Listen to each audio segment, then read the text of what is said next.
Welcome to Mythos AI, your source for Cliff's Notes on complex subjects. Join Anna and Phil for yet another engaging conversation. Welcome to the deep dive. Today, we are going to be examining how conflict is evolving in the modern era. Specifically, we'll be focusing on hybrid warfare and the challenges it creates for organizations like NATO. The term hybrid warfare has become increasingly prominent recently. It represents a significant shift, really, from those traditional, clearly defined military confrontations of the past and towards a more ambiguous and multifaceted form of conflict. So essentially, we are seeing a blurring of the lines between war and peace. Right? Exactly. Hybrid warfare uses a combination of conventional military tactics, but also alongside unconventional methods like cyber attacks, disinformation campaigns, economic coercion, even political manipulation. And I imagine all of that is designed to destabilize an adversary without actually triggering a full-scale war. Absolutely. The idea is to exploit vulnerabilities. It could be in their systems or in their societies. That way they sow discord and achieve strategic objectives without actually having to cross that threshold of conventional warfare. A key example that brought this hybrid warfare into focus was Russia's annexation of Crimea in 2014. And this was really a watershed moment for NATO. Before Crimea, the focus had primarily been on conventional military threats. But the events in Crimea exposed a critical gap in their defense strategy. Right. Because Russia's actions, while assertive, they still remain below the threshold that would typically trigger that collective military response from NATO. Right, so they were operating in this gray zone, and they were very effective. Absolutely. The ambiguity around those unmarked troops, or what we call little green men, the use of local proxy forces, and then the sophisticated propaganda campaign, all of that was aimed at shaping domestic but also international perceptions. It really highlighted just how effective these hybrid tactics could be. So essentially, Russia was able to accomplish its goals without actually having to fight a war. And I think that's what makes hybrid warfare so dangerous. It's difficult to counter with traditional military responses. So how did NATO respond to this new form of conflict? Well, after the Crimean annexation, NATO obviously initiated a reassessment of its strategic posture, and they recognized, I think, pretty quickly the need to adapt. Their response has been multi-pronged. It encompasses both military and non-military dimensions. And a big part of that has been focusing on cybersecurity. Right. Recognizing just how much our modern societies rely on digital infrastructure, NATO has been prioritizing ways to enhance cybersecurity measures across member states.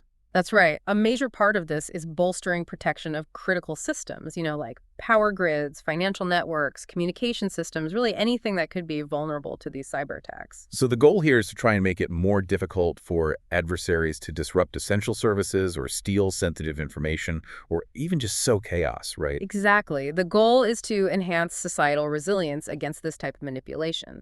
Alongside this, NATO has sought to strengthen its cooperation with the European Union, specifically to combat disinformation campaigns. Disinformation has become such a potent force in shaping narratives and influencing public opinion. So I imagine this collaboration is focused on trying to detect and expose disinformation campaigns, promote media literacy, and enhance societal resilience against manipulation. Yeah, they are trying to counter the spread of false narratives and propaganda that are designed to undermine trust in democratic institutions and really just create divisions within societies. In addition to these non-military measures, NATO has also taken steps to enhance its conventional military readiness and posture. That's right. So one of the things they did was they developed and deployed rapid reaction forces. These are designed for swift responses to emerging threats, so it provides a flexible and agile military capability that can deploy to areas where NATO's interests are at stake. And this is true even if there isn't a clear-cut conventional attack. So they're trying to be more proactive and less reactive, right? Exactly. And in addition to that, they've also significantly increased their military presence in Eastern Europe, particularly along its eastern flank bordering Russia. This is a visible deterrent. It's a way to demonstrate NATO's commitment to defending its members, and it signals a willingness to respond forcefully to any encroachment on their territory. So these adaptations to NATO's strategy really do reflect their acknowledgement of how much the threat landscape has evolved. But they also underscore the cautious approach they've adopted in dealing with Russia. Right. And by framing Russian actions as hybrid warfare, the alliance avoids direct military confrontation. They are opting instead for a combination of sanctions, diplomatic pressure, and non-lethal support for Ukraine. It's a measured response that seeks to deter further aggression. But at the same time, it mitigates the risk of escalating into a much larger conflict. But it's also, as you said, a very difficult balancing act. They have to deter aggression, but also prevent a broader conflict. And this strategy has run into some challenges along the way. For one thing, we've seen internal divisions emerge within the alliance, particularly concerning defense spending and the level of support that should be given to Ukraine. The issue of defense spending has been a point of contention within NATO for a long time. Oh, absolutely. The alliance recommends that members allocate at least 2% of their gross domestic product to defense. However, not all members consistently meet this target. And this has led to criticisms, especially from the United States, that some countries are not contributing their fair share to collective defense. So there is a sense that some countries aren't pulling their weight. Well, there's definitely been pressure from the United States to increase defense budgets among many European allies, and we have seen some increases, but these disparities in spending persist. And this discrepancy really contributes to tension within the alliance, especially between those members who perceive a more immediate threat from Russia and those who are a bit more hesitant to commit substantial resources to a military buildup. And I think this different perception of the threat posed by Russia also influences the level of support for Ukraine among NATO members. Yeah, you see some countries, particularly those in Eastern Europe, that have been very strong advocates for providing Ukraine with substantial military aid. They see it as essential to bolstering Ukraine's defenses and deterring further Russian aggression. And then you have other NATO members, particularly some in Western Europe, who advocate for a more cautious approach. They're more concerned about the potential for escalating the conflict and provoking a wider confrontation with Russia. Absolutely. And this divergence in viewpoints within the alliance is creating complexities when attempting to present a unified response to Russia's actions. It also complicates efforts to determine the appropriate level of support for Ukraine. So it's this constant push and pull between wanting to support Ukraine but also not wanting to provoke Russia. Yeah. And then on top of all of that, NATO is also confronting the rapidly evolving nature of cyber threats. Cyber attacks have become increasingly sophisticated and difficult to attribute, posing a persistent challenge to the alliance's efforts to defend its members' critical infrastructure and digital systems. And the problem is, the multifaceted nature of these attacks makes them really difficult to counter with those traditional military means. And these attacks can really range. You see some that are relatively simple attempts to disrupt those critical services like power grids and financial systems. And then on the other end of the spectrum, you see highly sophisticated campaigns. These ones are aimed at stealing that sensitive information or manipulating public opinion through spreading disinformation. And it's that anonymity and often deniability associated with cyber attacks that makes it even harder to deter and respond effectively. So how has NATO been trying to adapt to these evolving cyber threats? Well, they have undertaken several measures to try and enhance their cyber defense capabilities. What are some of those measures? Well, one notable step was establishing the NATO Cooperative Cyber Defense Center of Excellence. It's located in Tallinn, Estonia, and the center serves as a hub. It brings together research, training, and collaboration among member states on cyber defense issues. So the idea is that by pooling their resources and expertise, they'll be able to improve coordination and become more effective, right? Exactly. And in addition to establishing this center of excellence, NATO has also integrated cyber defense as a key component of its regular military exercises. So I'm guessing they're running simulations and war games, that kind of thing. Right. So exercises like Cyber Coalition, which is held annually, brings together experts from across the alliance, and they essentially test and improve their ability to respond to these simulated cyber attacks. So they're basically trying to stay one step ahead of the bad guys. Right. These exercises provide invaluable training opportunities. It enhances coordination among those member states and helps identify vulnerabilities that need to be addressed. So beyond these more practical measures, has NATO put in place any policies or guidelines for dealing with cyber threats? Yeah, they've actually developed a comprehensive cyber defense policy. It formally recognizes cyberspace as a domain of operations alongside land, sea, and air. This policy really solidifies NATO's commitment to collective defense in the cyber realm, and it acknowledges that these cyber attacks, they can potentially trigger Article 5 of the North Atlantic Treaty. And just to remind our listeners, Article 5 is the one that states that an attack on one member is considered an attack on all. Right. So this policy, it underscores the seriousness with which NATO views these cyber threats. And it also shows their determination to defend its members in this increasingly important domain. So it sounds like they're taking these threats seriously. Absolutely. But even with these efforts, NATO is still grappling with the ongoing challenges of effectively countering them. So what are some of the main challenges? Well, technology is evolving so rapidly, and it's hard to attribute attacks, who is actually behind them. And then on top of that, you have these varying levels of cyber capabilities among the different member states. So it's hard to implement a truly robust and adaptable cyber defense posture. It's like they're trying to hit a moving target. Right. And then the decentralized nature of cyberspace and the relative ease with which malicious actors can operate across borders, all that just further compounds these difficulties. So they're facing an uphill battle. Yeah, I think that's a fair assessment. And, this whole situation in Crimea and then that subsequent conflict in Ukraine, it has drawn a lot of comparisons to historical instances of appeasement, particularly those events leading up to World War II. Yeah, I could see why people would make that comparison. So some analysts contend that NATO's reliance on these sanctions and that diplomatic pressure, while avoiding that direct military confrontation with Russia, it mirrors those appeasement strategies of the 1930s. And of course, those strategies ultimately proved ineffective at preventing the outbreak of war. And I think the annexation of Crimea in 2014 really sticks out. It has a lot of similarities to the Sudetenland crisis of 1938. Yeah, and in both cases, you saw this territorial expansion. And it was justified based on protecting their ethnic kin, right? And then it was accompanied by those really well-orchestrated propaganda campaigns. Those are designed to sway public opinion and try to legitimize that aggression. And the response of the international community in both instances was characterized by a reluctance to take decisive action.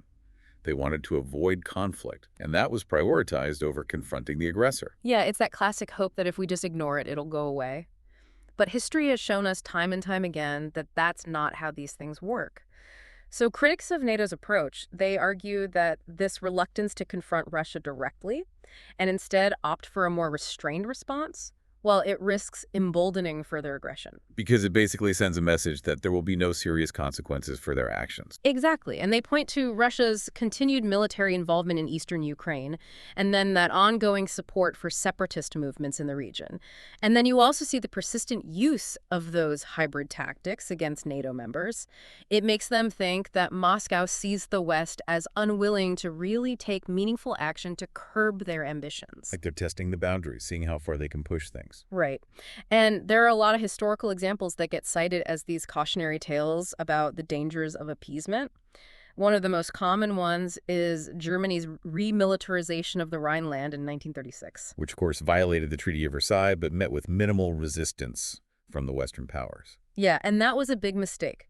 A lot of people believe that this event emboldened Hitler and contributed to his belief that he could just continue pursuing these expansionist policies without facing any significant consequences. So really, the ongoing conflict in Ukraine provides such a clear illustration of the challenges NATO faces in responding to hybrid warfare. Absolutely. Russia's approach has been multifaceted, combining that conventional military force with the cyber attacks, the disinformation campaigns, and the economic pressure. And that has really tested the alliance's ability to respond effectively, but also to avoid that wider escalation of the conflict. And it's not just the military actions, right?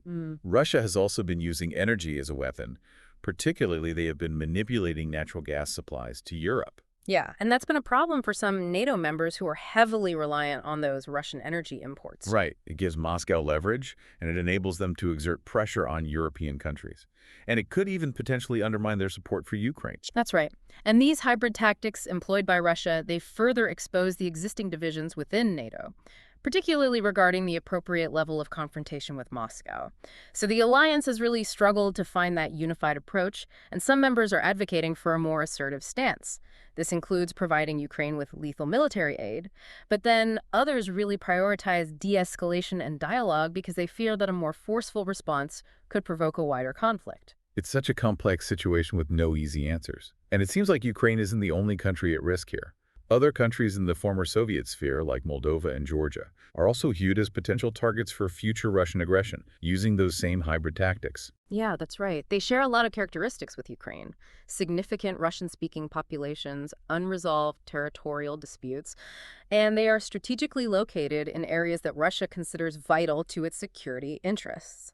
So Moldova's vulnerability really stems from that breakaway region of Transnistria.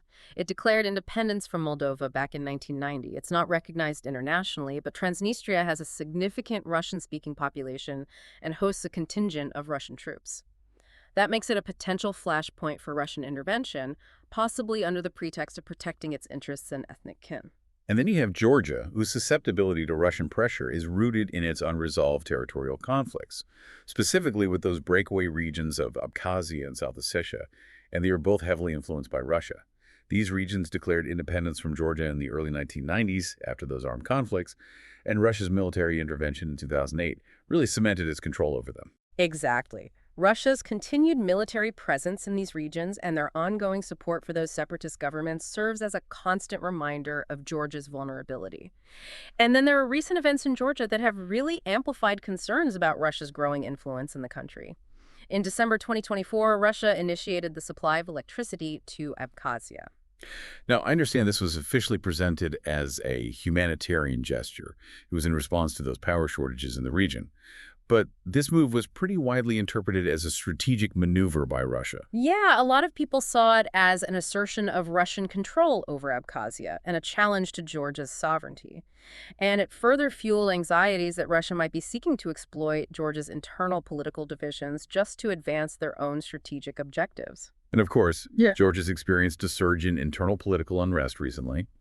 Protests erupted in Tbilisi after the Georgian government's decision to suspend those negotiations for EU membership. Yeah, and a lot of people viewed that decision as a sign of the government's pro-Russian stance, and it really triggered widespread public anger. Those protesters accused the government of undermining Georgia's aspirations for closer ties with the West and succumbing to pressure from Moscow. And the government's response to those protests, which included a crackdown on demonstrations, drew international condemnation. It seems like Georgia's being pulled in two different directions. Exactly. And on top of all of that, the government awarded medals to officials who had been sanctioned by the West for their role in suppressing those protests. It was widely seen as a defiant gesture. Right, basically signaling a disregard for Western concerns and indicating a potential deepening alignment with Russia. So all of these developments really do raise serious questions about the trajectory of Georgia's political future and its vulnerability to Russian influence. And really, at the heart of this whole debate surrounding NATO's hybrid warfare strategy is a fundamental question. Does this approach, this combination of deterrence, resilience building, and that cautious approach to escalation, does it contribute to long-term stability? Or does it risk emboldening further aggression by adversaries like Russia? It's a tough question. There are strong arguments on both sides. There really are. But So proponents of NATO's current strategy, they argue that it represents a pragmatic and necessary adaptation to the complexities of modern conflict. And they emphasize that avoiding direct military confrontation with a nuclear-armed power like Russia is absolutely paramount. right, no one wants to see things escalate to that level. Absolutely. So for them, focusing on strengthening deterrence through things like enhanced forward presence, improved cyber defenses, and that closer cooperation with partners, that's the most prudent course of action. They also underscore the importance of bolstering the resilience of NATO member states to withstand these hybrid tactics. So things like countering disinformation campaigns, enhancing the protection of critical infrastructure from those cyber attacks, and then reducing that dependence on Russian energy supplies. They believe that by reducing their vulnerability to these forms of pressure, NATO members can diminish Russia's leverage and potentially deter future aggression. It's about making themselves less of a target. Right, exactly. But then you have critics of NATO's approach. They argue that this emphasis on restraint risks projecting an image of weakness to adversaries like Russia. They think that consistently opting for a measured response in the face of provocative actions, it creates a perception that NATO lacks the resolve to defend its interests and those of its partners. And they fear that this perceived lack of resolve could embolden further aggression. So they believe that NATO needs to take a more assertive stance. Yeah, they advocate for that. They argue that NATO should demonstrate a greater willingness to impose costs on adversaries for their actions. They think that could involve a wider range of sanctions targeting key sectors of the Russian economy, more robust support for those countries like Ukraine and Georgia that are facing that Russian pressure, and a greater readiness to respond to those cyber attacks with offensive cyber operations. So essentially, they believe that NATO needs to be more proactive in pushing back against Russian aggression. Exactly. And the effectiveness of NATO's hybrid warfare strategy will ultimately be judged by its ability to deter that aggression and maintain stability in what is a very rapidly evolving security environment. Whether the alliance's current approach will prove sufficient to meet these challenges, well, that really remains to be seen. I think what we can say for sure is that this evolving nature of hybrid warfare, with its blurring of lines between peace and war, its reliance on those non-military means of coercion, and its exploitation of vulnerabilities in modern societies, it presents a very profound challenge to those established norms and institutions of international security. And as NATO grapples with this challenge, it faces the imperative of continuously adapting its strategies. They need to strengthen their internal cohesion and demonstrate an unwavering resolve to defend its members and their interest in what is an increasingly complex and uncertain world. The question of whether NATO can effectively balance this pragmatic approach with the need to deter aggression and ensure that long-term security in a world increasingly defined by hybrid threats, well, that's a question that will continue to shape the discussions and decisions of policymakers and military leaders for the foreseeable future. And it's a question that we all need to be thinking about. Thanks for joining us on the Deep Dive. Thanks for listening to Mythos AI. Stay tuned for more concise insights. And remember to hit the like button and subscribe for future episodes.